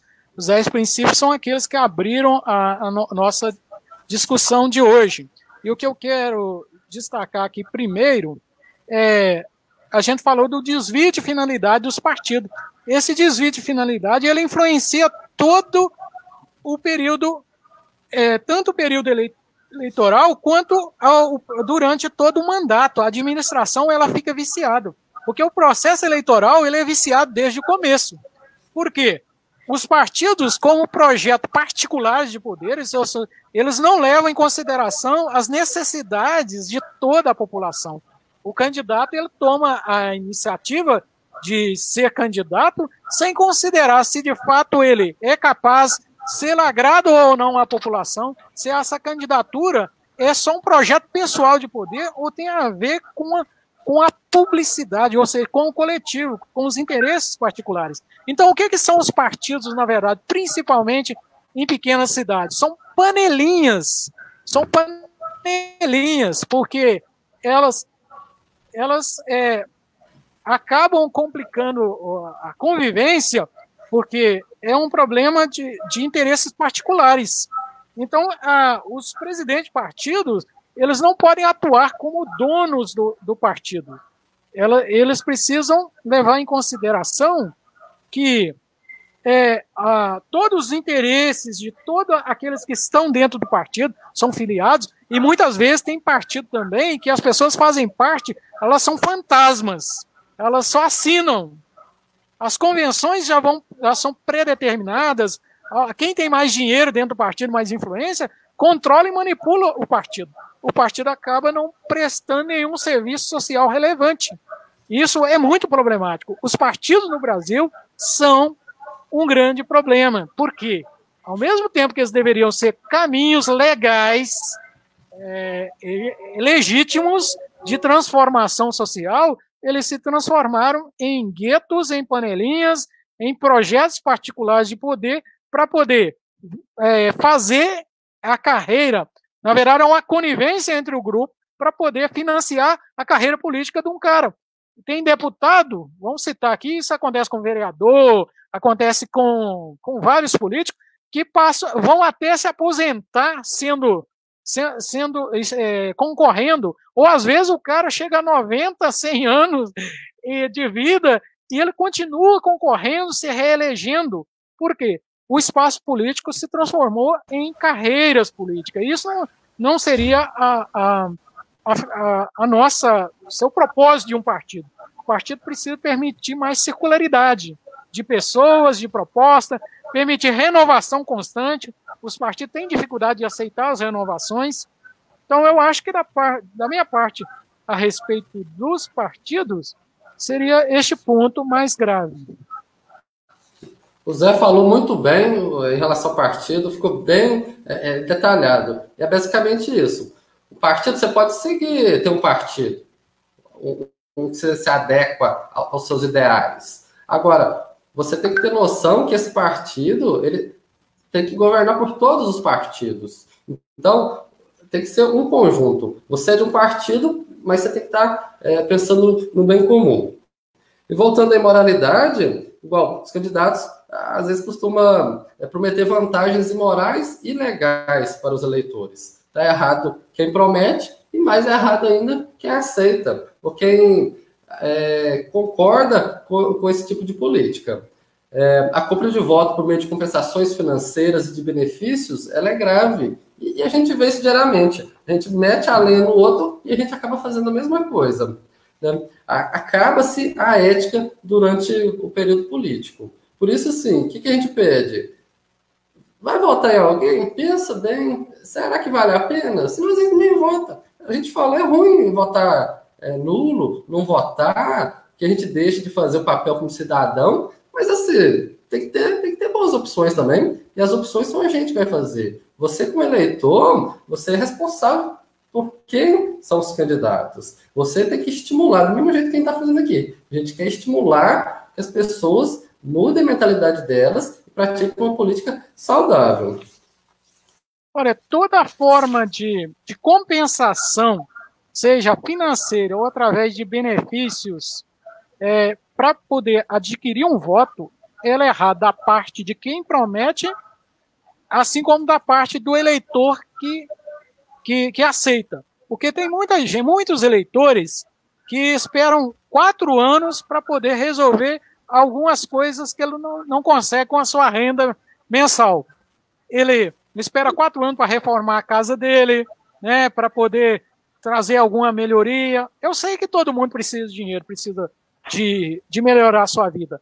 Mas se você permite isso, você vai sustentar político corrupto, imoral, sem vergonha a vida toda. Então, essa troca, ela precisa de deixar de existir.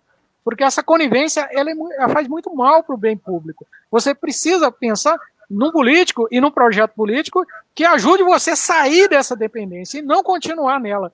E tendo bons projetos, justiça social. E agora eu concordo também num ponto aqui muito importante que a gente tem que ter coragem de fazer, que o doutor Alexandre destacou aqui. Quando você perceber que dentro das opções dos candidatos, nenhum atende ao critério para votar bem, você também não é obrigado a votar simplesmente porque tem que votar em alguém.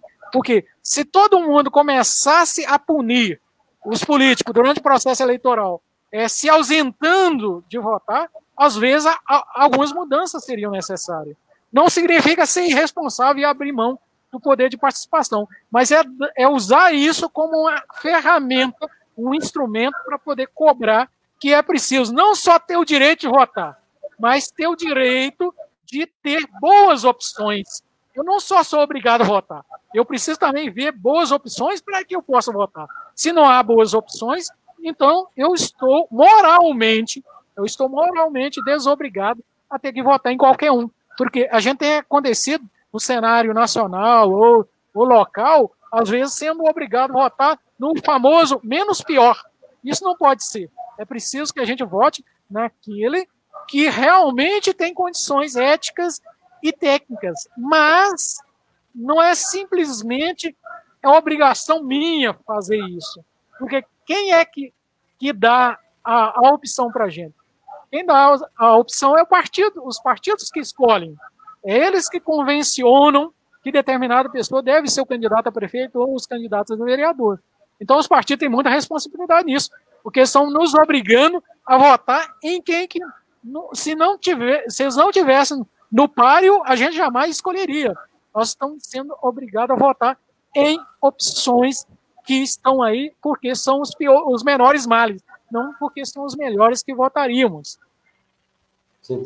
E você, né, eleitor, que interessa por essas discussões, interessa pela sociedade, pensa futuramente. Às vezes você não quer ser candidato, mas você consegue dar um apoio para alguém que futuramente pode ser um bom candidato. O que a gente precisa de estímulo. A gente precisa de pessoas apoiando a gente nos nossos projetos. O que a gente vê? A pessoa tem um projeto, ela vai fazendo. Aí, na hora que ela desistir, acaba o projeto. As pessoas, elas não abraçam a causa. Por isso, assim, você vê que a pessoa ela vai ser uma boa gestora, tal, incentiva, apoia, se você não tiver ânimo de entrar na política, por exemplo. Mas se você pensa da forma que a gente pensa, às vezes vale a pena entrar na política. Vai passar raiva, vai estressar muito, sabe? Você vai ver que a vida é diferente, a sociedade é diferente, mas às vezes vale a pena refletir sobre essa opção. Pois é, os próximos 3 tópicos aqui, eu acho que a gente já falou bem deles. Você quer tocar em algum deles? Não. Eu creio sobre o critério de voto, nós falamos, as campanhas eleitorais precisam ser mais decentes, né?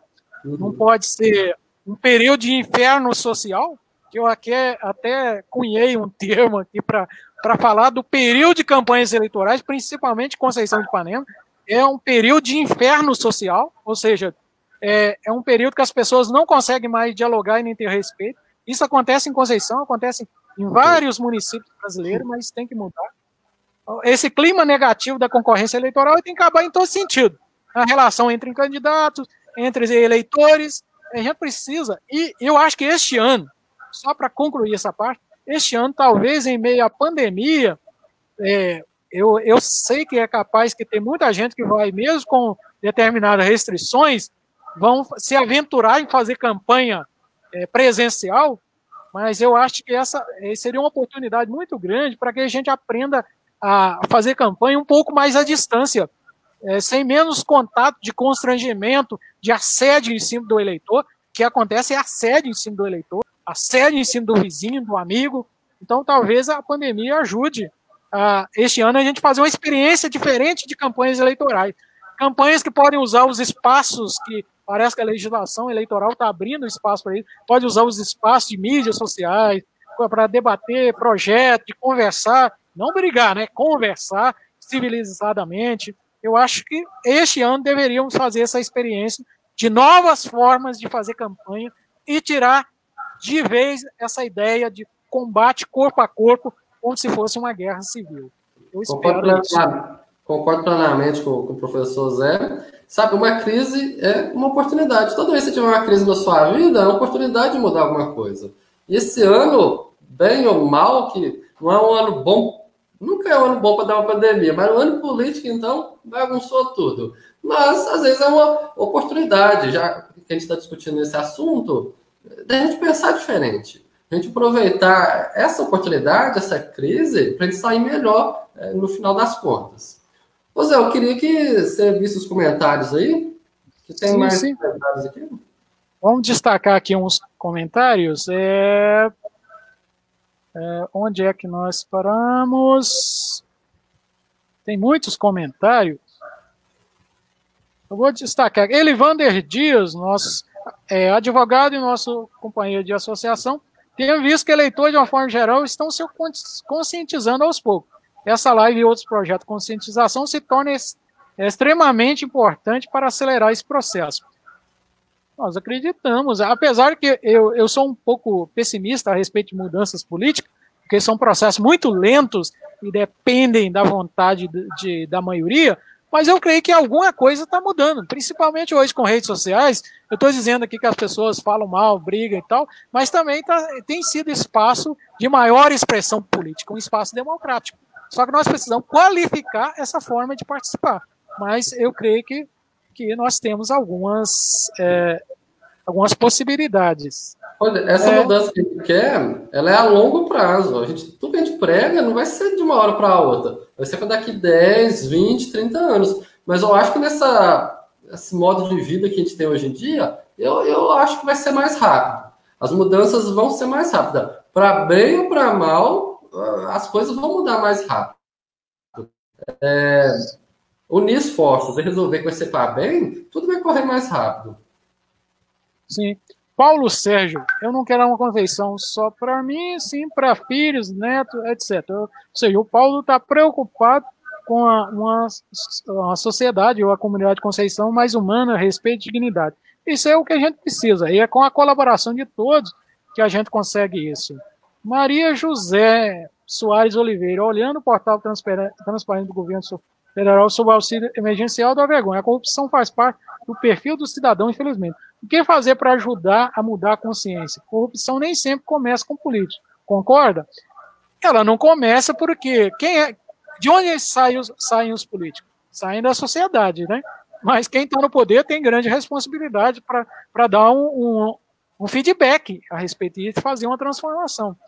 Não só o caso do auxílio emergencial, várias coisas. Nós estamos falando de coisas de pobre, né? Auxílio emergencial, Bolsa Família, todos esses tipos de benefício, tem muita gente que usa mentira, usa fraude para poder ter acesso a isso. Infelizmente, é uma praga que está presente na vida de toda a população. Mas isso está com a população pobre, esses hábitos errados de tirar proveito de coisa pública, mas também dos políticos em geral, ricos. A corrupção no Brasil é uma coisa que muitas vezes não é só uma necessidade, a necessidade financeira que gera corrupção. Porque se fosse assim, não teríamos grandes empresários querendo financiar determinados deputados para poder tirar vantagem financeira para suas empresas. Então, infelizmente, é uma tentação muito grande de todas as classes e níveis de tirar vantagens pessoais da coisa pública. Como nesses exemplos que o professor deu aí, o poder público ele cria métodos de, às vezes, ajudar a população mais carente. Só que acaba beneficiando um ou outro. O poder público não tem como reger se está tudo certo ou errado nesse ponto. Se empenhasse bastante, seria mais fácil. Mas, no geral, é complicado. Aí depende de quem recebe. Às vezes recebe Bolsa Família sem necessidade. A pessoa não tem a cara de pau. Não pode. Sim. Aí tem mais um comentário, Leda Maria de Lima, mãe do doutor Alexandre. Sim, por isso é importante política pública de apoio aos empresários, agricultores, empreendedores. Ou seja, para a gente sair dessa dependência que a população tem de emprego público, de prefeitura, ou de qualquer tipo de benefício de político, isso é importante. Política pública para fortalecer o setor privado, principalmente, para que outras iniciativas possam gerar empregos, né, e possibilidade de as pessoas terem renda para saírem das mãos dos políticos. É claro que essas políticas públicas também, na mão do político, elas passam a ser moedas de troca também. Infelizmente, a corrupção ela se alastra em tudo. Mas é preciso diversificar isso para que a gente possa vencer, infelizmente, esses maus hábitos políticos. Eu queria que a gente parasse de comentário e fosse mais um ponto à frente da nossa conversa, porque senão o tempo vai ser curto. Sobre o próximo procedimento durante o mandato, eu acho que nós devemos dar umas pinceladas rápidas, porque durante a nossa exposição dos 10 princípios, já tocamos em alguns pontos aí também. Então, primeiro, eu quero começar aqui, o assédio moral ao servidor público. Olha, uma coisa que acontece muito é essa dificuldade de separar o público do privado por parte da administração pública. Isso aconteceu no passado, acontece no presente, isso vai acontecer no futuro, acontece em Conceição, vai acontecer em maior parte dos municípios brasileiros, infelizmente, e todas as esferas. Infelizmente, isso é muito grave. Então, é preciso que, por exemplo, um prefeito eleito, ele compreenda que, uma vez que ele ganha a prefeitura, ele não é dono do servidor público. O servidor público já existia antes dele assumir a prefeitura, porque não é um negócio pessoal. Ele não emprega, ele não paga. Porque eu escuto muita gente simples falar assim, não, eu não posso reagir a uma determinada assédio, a um controle de um prefeito ou de qualquer pessoa de administração, isso no passado, presente, futuro, estou falando de qualquer possibilidade, já vi falar isso no passado e no presente também, eu creio que eu vou ouvir isso futuramente, porque o prefeito paga o meu salário. Não, é o município que paga o seu salário, não é o prefeito. Porque seja o prefeito A ou B, C, qualquer um que estivesse na prefeitura, ele iria pagar, porque é a obrigação dele. Então você não pode criar essa dependência como se ele, o prefeito, seja o dono da prefeitura, daquele espaço. Não, ele responde legalmente pelo município, mas durante aquela gestão de 4 anos, ele governa para todas as pessoas. Então é importante evitar pressão psicológica, uma espécie de um terrorismo sobre os servidores, como se pudesse negociar a vida deles. O primeiro dia de uma nova administração poderia ser chamado o dia da vingança. Eu vi aqui acontecer isso em Conceição de Ipanema, já é a terceira, parece-me, já é a terceira eleição que eu estou aqui em Conceição de Ipanema. Eu vi, no dia 2 de janeiro, as pessoas vão para a rua para ver quem vai ser removido do serviço, trocado, quem vai ser humilhado. Então, isso é muito feio, atrasado, retrógrado pensar isso. Então, os cargos, eles não podem ser trocados simplesmente como uma revanche, uma vingança, porque alguém votou naquele ou naquele outro, deixou de votar. Então, assim, é preciso de acabar definitivamente com todos esses hábitos errados. E um deles, que acontece em todo lugar, mas eu estou falando que em Conceição é preciso superar isso. Se não acontece isso, parabéns, mas se acontece, precisa de ser superado, é essa a tentação de querer negociar a vida do servidor público como se ela pertencesse a um prefeito, ou ao vereador também, que eles acham que podem interferir nisso também. Então, qualquer pessoa que apoia um gestor, um vereador que faça esse tipo de coisa, ele está sendo um cúmplice. Ele mesmo é o responsável pelo terror que ele sofre. Você está sendo perseguido, é com a pessoa mesmo de ser perseguido. Por isso que a gente tem que mudar o geral.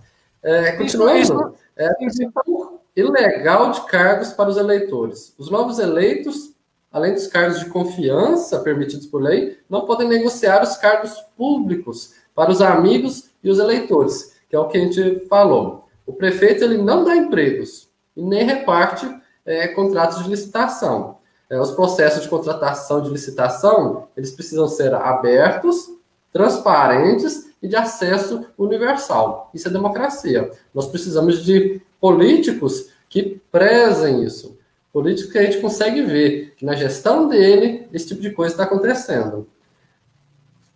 É uma das marcas fortes para você perceber se um governo é democrático, é justamente se ele é transparente, ele é aberto. A publicidade, a transparência é fundamental durante uma gestão.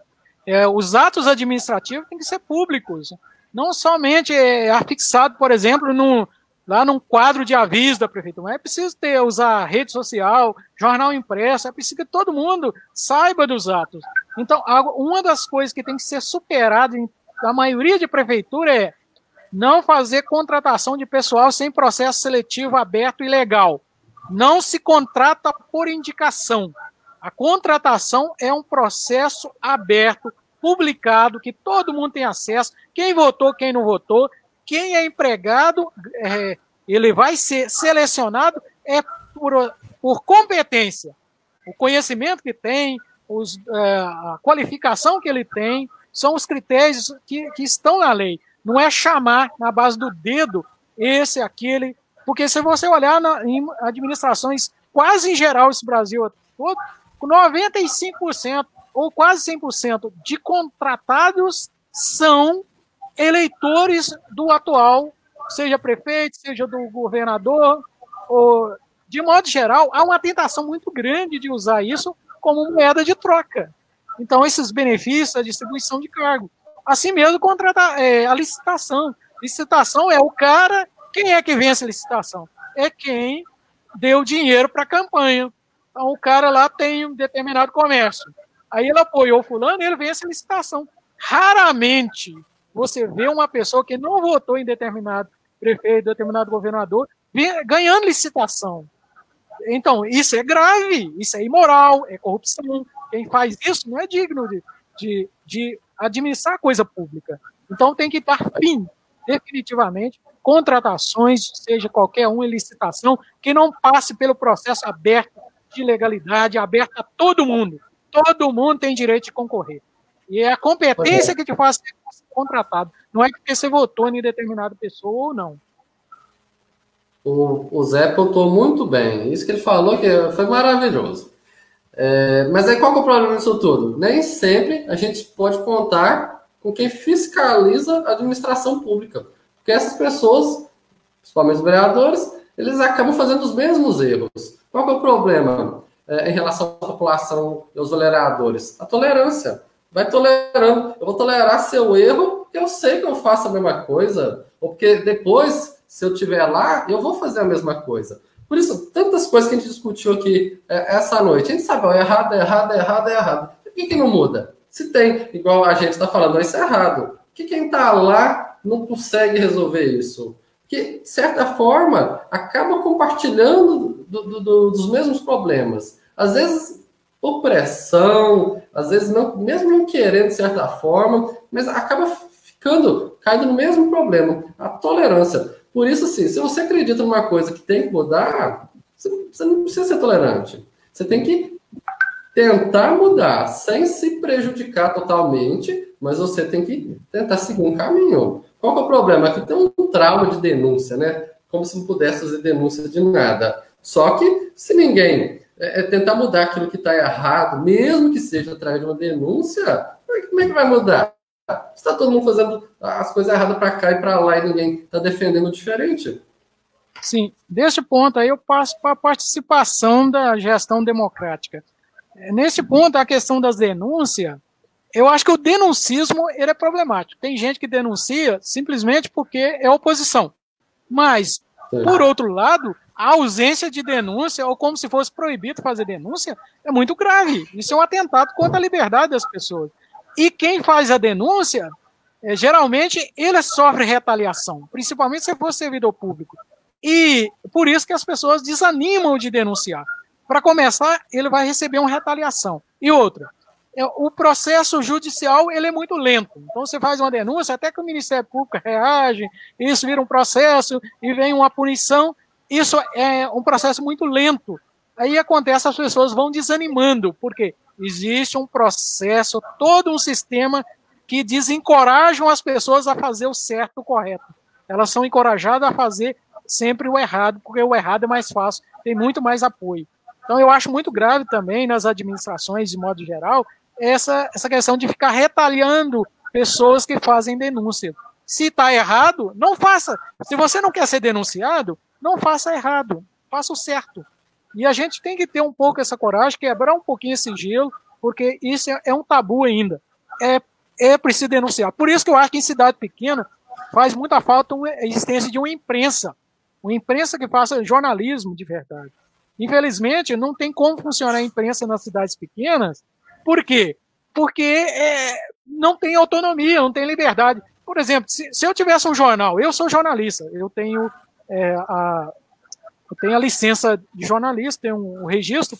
Por que eu não posso criar um jornal de Conceição? Não vale a pena, eu não quero passar por esse estresse. Se eu publicar uma matéria denunciando, qualquer um, o cara vai no outro dia, na minha casa, ele nem segue os caminhos legais para fazer isso, que seria pedir uma réplica, etc. Ele vai na minha casa discutir comigo, me fazer ameaça. Ou seja, quando o sujeito é canalha, ele é canalha.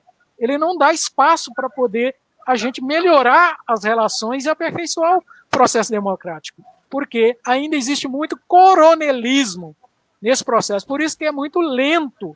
Nós temos até, graças a Deus, Conceição, nós temos muita briga política, mas ainda temos muita paz, uma convivência até pacífica. Tem muita coisa que a gente está falando que a gente não gostaria que acontecesse, mas pelo menos as pessoas não partem para a violência física. Mas tem muitos lugares, se você fizer denúncia, o cara vai querer te machucar, te matar, ou seja, o coronelismo ainda está presente. Então, não tem Conceição um coronelismo que é na base do pistoleiro, mas existe aquele que te faz pressão psicológica ou social, ou tenta te prejudicar de alguma forma para você não denunciá-lo. Então, a participação democrática, ela precisa se fortalecer, porque fora do caminho da denúncia, nós temos caminhos bons para isso. É participação dos conselhos, né? Reuniões da Câmara, audiências públicas, fazer o que nós estamos fazendo aqui, que são debates. Hoje nós temos as vantagens das redes sociais, fazer debate. Aí todo mundo pode colocar seu comentário, pode discutir. Nós não estamos fazendo isso num tom pessoal. Aqui o enfoque é público, é coletivo, e a gente precisa participar, não deixar para falar de política só de 4 em 4 anos, não. É preciso da gente utilizar esses meios. Os conselhos, eu acredito muito nos conselhos como meios para isso. Só que os conselhos não podem ser também dominados pela administração pública, indicar só pessoas que são favoráveis à administração. Por isso que todo conselho é paritário. Você tem 50% de uma representatividade e 50% de outro. Você tem 50% que pode ser a favor do seu, mas 50% contra. Democracia funciona com esse balanço, né, de situação à oposição.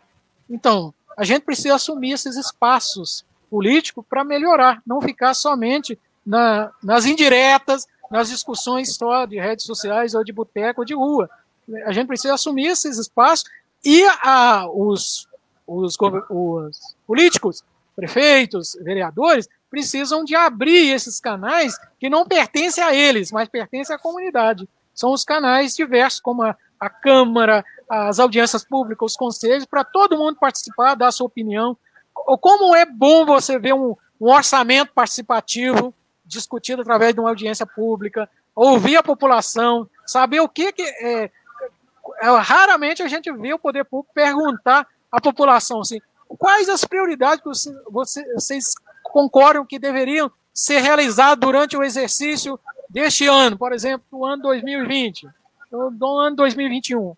Isso está muito ausente, porque o próprio gestor tem dificuldade de lidar com a democracia, porque democracia a gente tem que enfrentar a oposição, e nem sempre as pessoas querem oposição. Ou porque a oposição é chata, ela não sabe se posicionar, ou porque o cara é autoritário mesmo, ele quer mandar por conta própria.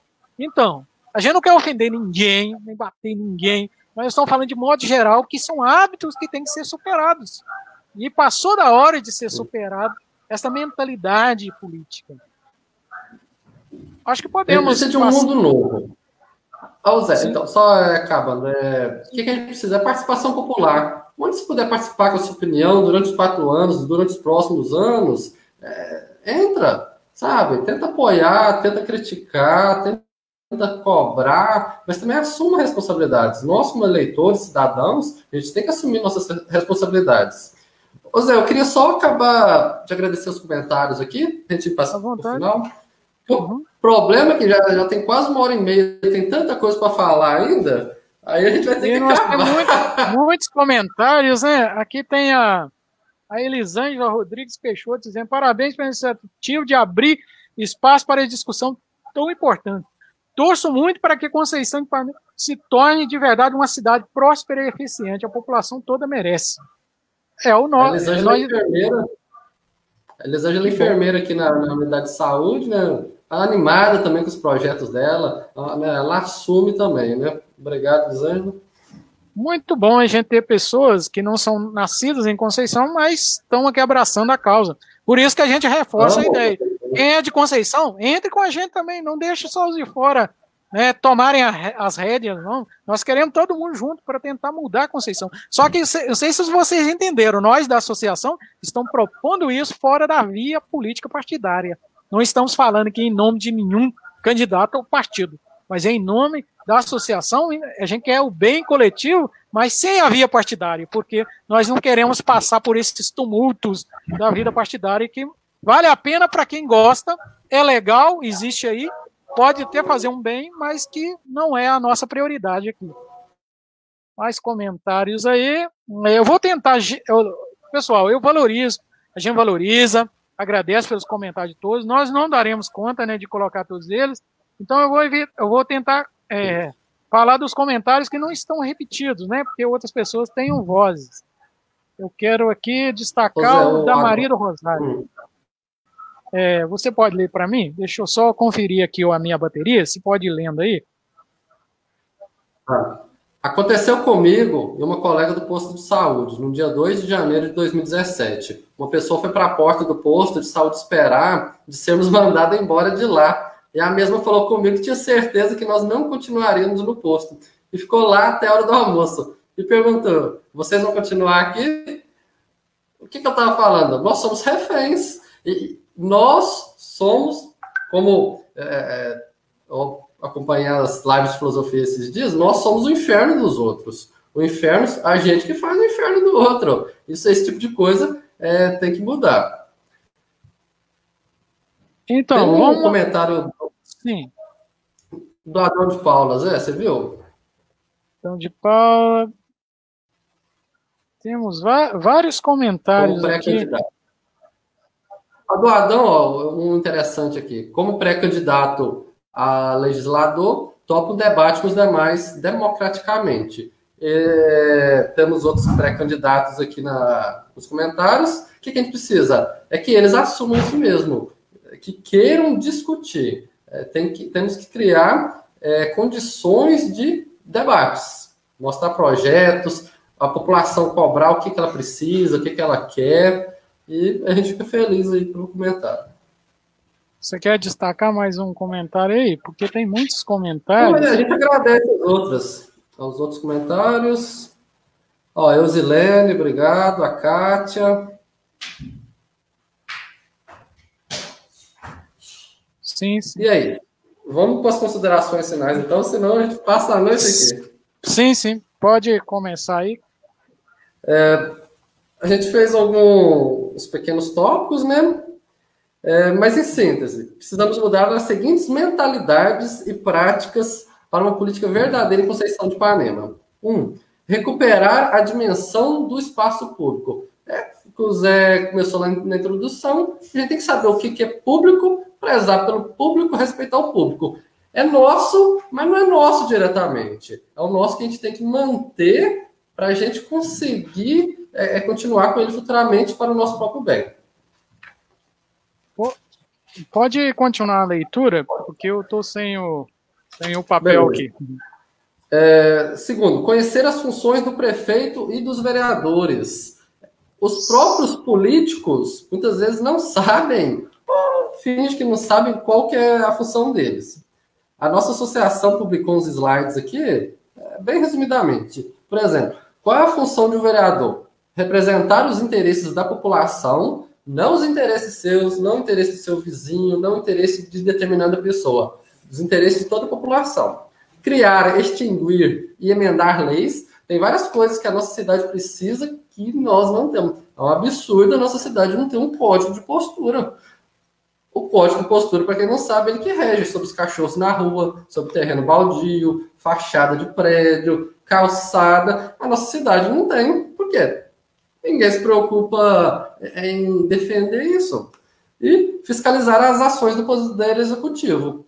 Essa é a função do vereador, ele tem que fiscalizar. No momento que o vereador ele vai assinando papel só por interesses próprios lá, ele está sendo conivente com o erro do prefeito, por exemplo. Não é porque um está errado, você tem que ser errado, não. Você não precisa querer ser reeleito.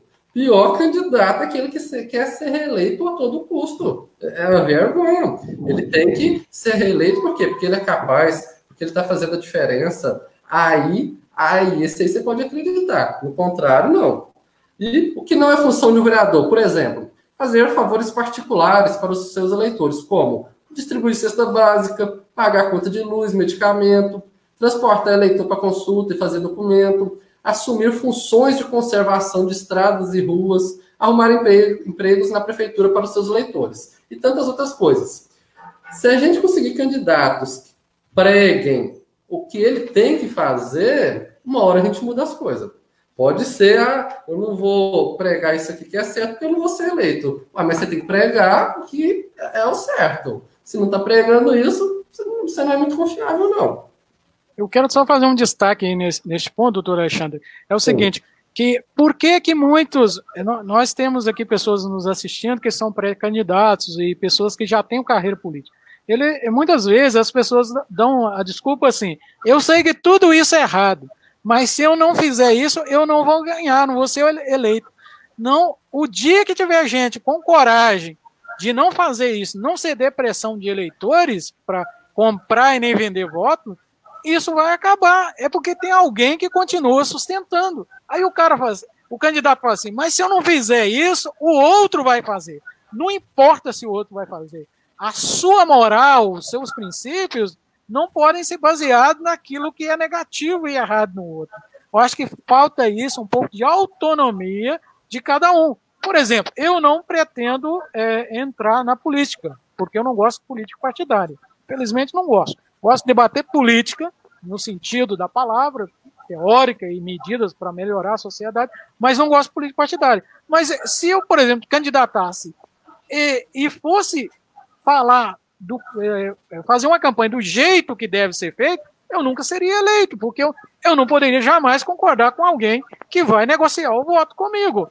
Primeiro que eu não tenho dinheiro para dar para ninguém, para poder pegar o voto. E outra, eu ia me sentir sacaneado, desrespeitado. O cara já estaria falando comigo, você é corrupto desde o começo, porque você permite eu comprar o voto. Então, gente, candidato e candidata, você tem que ter coragem de quebrar esse ciclo. Tem que quebrar esse ciclo, ter essa coragem. Quando alguém, ou a maioria, o bom seria se todo mundo fizesse isso, aonde é que o cara vai correr atrás para comprar o voto? Não tem ninguém vendendo voto, só tem compra de voto porque tem alguém que compra e alguém que vende. Então, todos os dois estão errados. Então, eu queria só destacar essa ideia. Perfeito. O que a gente precisa? A gente precisa de gente com coragem que pregue o que é certo. Você vai ser candidato a vereador prefeito. Para que você quer ser vereador? Para que você quer ser prefeito? Você mesmo tem que responder essa pergunta. É só para poder? É só para ajudar a cidade? Mas como é que você vai ajudar a cidade se você não seguir tudo isso que ele está discutindo? Se você quer ser candidato, é um candidato, e quer mudar a cidade, sendo eleito, maravilha. Mas você vai mudar como?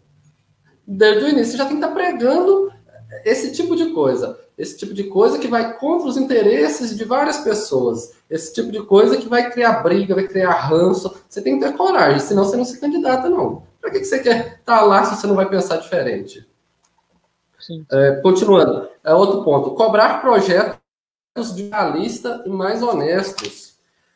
Qualquer candidato que se preste tem que ter um plano de governo, tem que ter projetos. A nossa associação, discutimos várias ideias, discutimos com a população, as pessoas que a gente conhece, a gente formulou um plano de governo municipal. Não temos pretensão política, mas a gente gosta da política, nós somos seres políticos. Fácil na internet, tá? Se precisar de cópia também, a gente arruma um jeito e a gente discute vários projetos. Eu tenho a ideia de tentarmos fazer um seminário só sobre esse plano de governo, que ele é longo, dividimos em 13 áreas, são páginas mais páginas de projetos. Qual que é o triste? Tem coisa que eu estou discutindo aqui agora que há 20 anos já foi discutido e não foi feito. Não foi feito por boa vontade de um por outro, que atrapalhou e tal. Sabe? Só que são os mesmos problemas. São os mesmos planos, as mesmas coisas, adequadas à nossa realidade hoje. O que a gente precisa? É gente de coragem que faça. Eu peço, qualquer pessoa que tiver nos acompanhado hoje ou for futuramente ver o vídeo, leia, pelo menos folheie o nosso modelo de plano de governo. Eu acho ele maravilhoso. Ele só não é melhor porque a gente não está dentro do poder público mesmo. A gente não tem condições de saber certos detalhes aí. Mas isso aqui é um estímulo e tanto. Do mesmo jeito que o nosso seminário é. Sim, o plano de governo é importante mostrar para todo mundo aí que está assistindo que quando nós da associação discutimos e estamos falando do que é certo e do que é errado numa política municipal, nós não estamos falando isso a partir do nada, como se nós não tivéssemos ideias formadas de como a coisa deve ser. O plano de governo, o modelo de plano de governo que nós apresentamos, distribuímos para todos, é importante relembrar isso, nós distribuímos para todos os pré-candidatos que nós sabemos que são pré-candidatos, porque nós não temos a informação de todos ainda, que estão definidos, mas todos que nós temos conhecimento, foi entregue a eles para eles saberem o que a nossa associação pensa. Ou seja, a nossa associação não só está dando um palpite político, ela está falando e tem ideias formadas de quais projetos na área de saúde, educação, infraestrutura, economia, etc., que são bons para Conceição, porque esse projeto não foi feito só a partir da nossa vontade, nossa ideia. Principalmente o doutor Alexandre fez um trabalho, como médico, tem contato com várias pessoas, circula muito mais, ele teve a oportunidade de ouvir os anseios, as ideias de várias pessoas, e tudo isso está condensado no plano de governo. Eu acho que seria bom todo mundo conhecer, discutir, vão melhorar essa discussão. E nessas eleições não vão ficar simplesmente somente na correria, né, de churrasquinho para lá e para cá, não. Vão aproveitar e discutir melhor, porque isso vai ser bom para todos nós. Sim. Próximo ponto. Quem aspira ao cargo político precisa observar os princípios da administração, conforme a Constituição Federal de 1988. Os nossos princípios que a gente falou, a gente resume a LIMP, que é a legalidade, impessoalidade, moralidade, publicidade e eficiência, como já foi discutido aqui. De preferência, quem quer ser candidato tem que conhecer a lei. Qualquer pessoa que quer ser candidato tem que conhecer a lei municipal inteira. Tudo quanto é lei, decreto, qualquer coisa oficial que tiver dessa cidade, o candidato tem que conhecer. E quem vai cobrar isso? O eleitor. Faz eles estudarem. Porque se você vê um candidato e ele não sabe o que é código de postura, o que o prefeito anterior fez de acordo com algum assunto lá, já não é um bom candidato. Quem não se preparou até agora como candidato ainda dá tempo, mas prepara. Já, igual muito funcionário público vai se afastar. Essa é a época. Estuda. Você tem que dar conta do resultado. Esse é um grande desafio. Olha, os caras querem ser candidatos, mas eles não querem fazer investimento. E a população merece esse investimento. Ele precisa investir em si mesmo. Todas as profissões, o médico, ele precisa de uma faculdade, o professor precisa de uma faculdade, todas as profissões precisam de formação. O político não sei quem ele é, não. Ele pensa que é. Ele acha que não precisa de ler, de se informar, de ir num curso. Não, eu acho que nós não podemos obrigatoriamente exigir um curso superior para ser específico, para ser candidato, porque isso aí, de alguma forma, fecha as possibilidades que a democracia tem que dar oportunidade a todo mundo. Mas o cara, ele tem que dar um jeito, não pode simplesmente saber assinar o nome e não saber de nada, não entender do linguajar técnico, nada. Ele precisa de... Hoje na internet, gente, tem muitos cursos de política, você pode pesquisar no Google, você faz um monte de curso, tem curso pago, curso gratuito, sobre administração pública, prefeitura, câmara, funcionamento de tudo. O cara tem que ter respeito, amor à comunidade e precisa se preparar também, não é só querer ser candidato, não. Não é só puxar voto, não. Só porque o cara é popular, puxa voto, tem dinheiro, não. Ele precisa ser competente. Tem que ter esse tempo de aprender, de estudar. Porque a gente não pode aceitar qualquer um ser candidato, não. O cara tem que saber as coisas, né? Simplesmente chegar e ocupar o espaço, porque senão depois, participei uma vez de uma reunião da Câmara, tive uma grande dificuldade de discutir com vereadores um projeto de lei, sendo que a maioria não estava entendendo nada e ficava perguntando, o que quer dizer isso? Ele nem teve, ou seja, nem teve cuidado de tirar um tempo com o assessor da Câmara, assessoria jurídica, para poder estudar. Isso não pode acontecer. É isso aqui o ponto que eu queria frisar enfaticamente, porque é muito grave. O que eu penso? O que eu peço? Não vote em gente incompetente. A pessoa não precisa ter um estudo, igual eu, que sou médico e tal, não. Tem muita gente analfabeta que faz muito mais do que uma pessoa que tem pós-graduação. E a gente não pode julgar a pessoa assim. Só que aquela pessoa que está lá, ela tem que ser mais capaz do que eu na coisa pública. Ela tem que saber mais, ela tem que pesquisar mais, procurar mais, e ela tem que pregar e viver esse tipo de coisa que a gente está defendendo. Porque quem tem pouca escolaridade e está no meio político, é o direito, ele deve estar sim, porque tem que fazer o esforço, como qualquer um faz, de procurar aprender. Ele não pode se acomodar. Ele tem que fazer um esforço. Ele não precisa de ter um mestrado, um doutorado, mas ele precisa fazer um esforço. Porque quem tem mestrado e doutorado, às vezes, não quer se envolver com a política. Mas ele precisa, sim, de se esforçar dentro da capacidade que ele tem. Não pode se acomodar. Achar que pode ser político, candidato, sem saber de nada e achar que nunca precisa aprender, né? Isso aí seria também desrespeitar a população. Da mesma forma, não é porque a pessoa popular que você tem que votar nela, não. A pessoa popular, mas o que ela faz? Eu vou votar, por exemplo, o doutor Alexandre, ele é popular, eu vou votar nele. Não, o que eu estou fazendo? Você tem que pensar assim, eu vou votar em quem é capaz e quem faz por onde. Próximo ponto. As campanhas precisam ser ordeiras, eficientes e democráticas. Esse ponto é o que vai acontecer nos próximos meses. Qualquer candidato que se preze tem que querer uma campanha limpa, com ordem, eficiente e democrática. Por exemplo, o vídeo.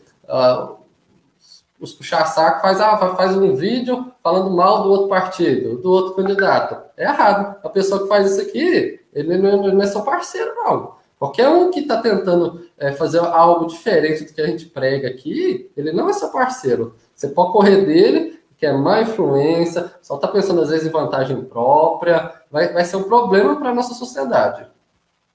Sim, sim. Nesse período, principalmente as redes sociais, o WhatsApp, vira um inferninho de troca de vídeos sobre as mais provocações. Gente, isso não é política, não. Isso aí é uma espécie mais baixa de se fazer política. E o candidato precisa desencorajar isso. Desencorajar o cara para não fazer isso. Ele não tem poder sobre todo? Não tem, mas tem que desanimar. Sim, sim. Zé, é responsabilidade do candidato, né? O que o parceiro dele está fazendo, a responsabilidade é dele. Não sou eu que estou fazendo. Mas você é corresponsável, sim. Mas está gostando, né? Infelizmente. Tá gostando, O próximo ponto. As relações pessoais durante as campanhas têm de continuar respeitosas. É isso que a gente pede, o amor cristão. O amor cristão é maravilhoso. Respeito, amor ao próximo. Se você fizer isso aqui, que você ajuda demais a cidade. Não precisa fazer mais nada. Respeito o outro que já está muito bom. Próximo. É urgente extinguir as comemorações provocativas e violentas após as eleições. Qualquer comemoração que você vê que é feita prejudicar o outro, aterrorizar o outro, tem que cortar. Às vezes você vê, eu vou na comemoração ali, eu não estou fazendo nada de errado ali, estou lá. Mas tenta desencorajar, tem que acabar com esse tipo de coisa, assim, porque lesa muito as nossas relações. Meu último ponto aqui, a administração eleita deve respeitar os adversários e governar para todos. Então, você é candidato, você tem que tratar qualquer outra pessoa que foi candidata também com todo respeito. Qualquer pessoa que votou no outro partido, às vezes a pessoa até te xingou. A pessoa te xingou, te desceu a lenha, você vai ter que governar para ela. Você tem que tratar do mesmo jeito. Não é ser falso, mas na hora que você assume o poder público, você é responsável por todo mundo. Do mesmo jeito que eu considero. Todo mundo que passa na minha mão é meu paciente. Então, eu sou responsável por ele. Se morrer, acontecer uma coisa, o que eu fiz de errado também? É responsabilidade minha. E alguém do poder público também. É responsável por tudo de errado que acontece na cidade. Construir uma casa em um lugar irregular, critiquei da prefeitura. Se não podia, não era para ter sido construída. A gente vai liberando para certas pessoas, mas a culpa acaba sendo nossa também. E mais um aqui, que não é, o outro era o penúltimo, esse é o último. As fraudes nas contratações de pessoal e nas licitações precisam acabar. Isso a gente frisa muito e a gente pede que mude essa mentalidade, valorizando, lógico, o nosso município, mas que seja uma coisa bem honesta. Sim, algum ponto, Zé? De modo geral, é isso mesmo, que nós não temos como nosso tempo, a gente é programado para 1h30, a gente até está contente, porque tem aqui tem a média entre 20 e 25 pessoas o tempo todo nos acompanhando, comentando. A gente agradece muito, né, por essa paciência e ver o interesse das pessoas. Nós sabemos que junto com nós ficamos satisfeitos, porque junto com a gente tem mais gente que está preocupada e quer mudar. Aqui eu quero só destacar aqui ainda. Não dá para a gente, né, falar aqui, expor o comentário de todo mundo, mas a Kátia Bahia Oliveira fez vários comentários aqui, depois do último ponto que nós falamos. Ela falou da valorização da ZEFA, né? Escola Família Agrícola, que é importante. Vamos pensar aí, parece que no nosso plano de governo há um ponto que a gente fala da valorização das EFAs. Tem sim, né? E outra, ela comentou agora, é importante, campanha sem fogos, gente.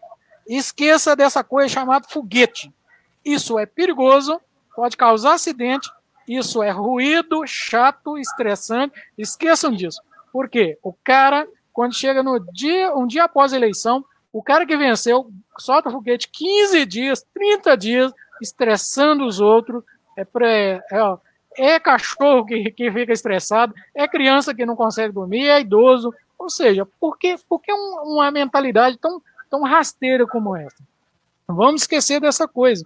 Então é preciso que a gente tenha aqui, comentou ter um café com leite, eu não sei quem é, porque a pessoa está usando um apelido aqui, mas diz, infelizmente, política tem feito mais inimigos do que pessoas que verdadeiramente querem o bem do município. Diz também, temos que construir lideranças que trabalhem para o bem do município. E a primeira coisa para ter um município bem é ter pessoas amigas que juntas querem o bem do município e não inimigos. Muito certo. É um município pequeno, para que tanta divisão? Já temos divisão, nós já vivemos dividido. Tem divisão de igrejas, aí depois vai ter divisão de partido, divisão entre rico e pobre, divisão em preto e branco, ou seja, nós vivemos e parece que gostamos da divisão, porque parece tirar uma vantagem, tem que ter sempre a tentação. Nós contra os outros. Nós que estamos certos contra os outros que estão errados. Mas não é isso não. Todo mundo ganha se todo mundo trabalha junto. Sim. Então, da minha parte... Eu fico muito feliz Eu mesmo fico feliz pela nossa ação. A dos Aristides, minha, da nossa associação, porque eu acho, nós estamos sendo cidadãos, pensantes. A gente precisa de gente. E você, sabe, você é capaz de fazer diferença. Pensa, reflita, discuta. Você pode fazer muito. Tem uma frase do Gandhi que eu gosto muito, seja a mudança que você quer ver no mundo. E é isso. Sabe, a vida da gente é uma passageira. A gente morre. Preocupa com dinheiro, preocupa com relacionamento, com política, com religião, tudo aí morre, acaba. Aí você está lá morto, a vida continua. Por isso que eu acredito. A gente tem que defender o que a gente acredita do jeito que quiser, sem prejudicar ao outro e sem prejudicar a si mesmo, mas a gente tem que assumir certas coisas. Você pode ter certeza. O que você faz, para bem ou para mal, influencia a vida de alguém. Se não influenciar agora, vai influenciar futuramente. Nós somos responsáveis pelos outros. E para terminar, a frase: o caso não é o que Conceição pode fazer por você, é o que você pode fazer por Conceição.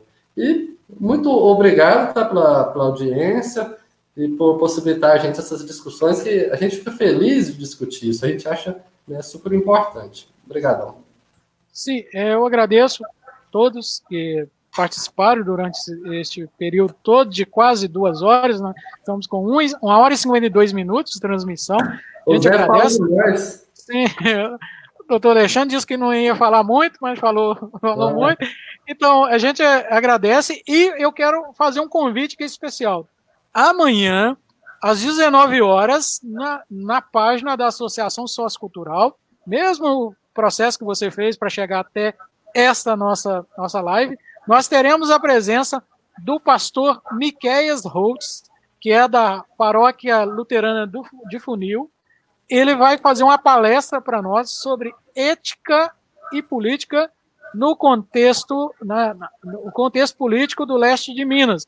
Então, ele vai trazer para nós muitas informações, reflexões que são importantes, porque não é possível pensar política sem ética. Então, amanhã nós temos um encontro, que é o segundo dia e último deste primeiro seminário. Nós teremos outros seminários até o período eleitoral. Nós teremos vários seminários e nós vamos, a partir dos comentários de vocês, nós vamos valorizar as ideias nos próximos seminários. Nós não damos conta de ler tudo, a gente agradece.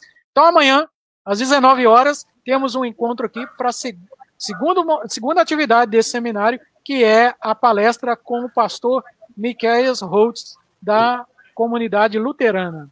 Então, a gente agradece ele pelo convite e estaremos aqui juntos com ele amanhã a refletir sobre ética na política. Você não pode perder. Sim. Então, muito obrigado. Boa noite. Assistam, por favor, o pastor. Eu sou apaixonado com o trabalho social dele no Funil, sou apaixonado com o Funil e com o trabalho social da Igreja Luterana lá. Ele apoia ideias nossas, nós apoiamos ideias deles. Nós compartilhamos de ideias. Então, eu acho que isso é muito importante, essa palestra dele. Se vocês puderem ver, tá bom? Aqui, muito obrigado e boa noite, povo. Boa noite. Até amanhã.